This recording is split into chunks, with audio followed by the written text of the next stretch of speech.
Hafaday, thank you for giving me a little time to speak. Guahu si Monty McDowell sa Masagwazuki sa Aston. Before, at one time, I lived in Santa Rita for many years. I'm a member of the Santa Rita Senior Center, and all the people of the Santa Rita Senior Center are residents of had at one time, either themselves or their families, been part of the population base of Sumai, which was their village. And it's very heartening to hear them speak about it. And then once a year, the military is so they have so much hospitality and invited them down here, which is why I'm here, because I feel like I'm one of them. I was just joking about, I remember we used to play over here or over there, but where you grow up or where they grew up, it's very important. It's their culture and the land and the location of it on Guam is very important to people. And when they got relocated to what is currently Santa Rita, it's very special to them now as the generations go by, but they never will forget the spot here. I came to Guam 1970. I had an opportunity to sit down with lots of people who were born long before World War II, and they told me heart-wrenching stories about things that happened. And I don't think we should ever forget those stories.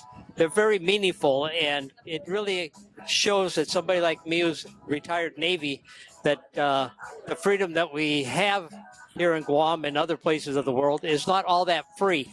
People suffered greatly here in Guam during the occupation of World War II, and these people shared with me how they built the Naval Air Station, Agana. For years, I had a radio show on K57 called Mondays with Monty, and when it came to July, I would always have guests on, in particular Tony Palomo and Bert and Pinko, people that lived before, during, and after the war.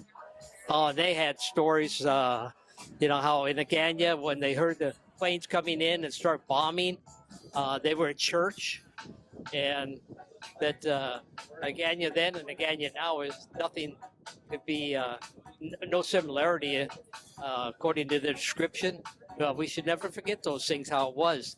And then after the war, it's just amazing that the kids would go to school and their school outfits would be pure white pants, white shirts, white everything. And you wonder, in those excruciating times where your house may have a dirt floor or whatever, how did these kids have these wonderful outfits to go to school at? To this day, nobody can tell me, because there's no store to go to and buy it. So there's just story after story after story. We should never forget it. My mother-in-law was in an internment camp, and she actually, things were so tough, she actually handed one of her child to a family.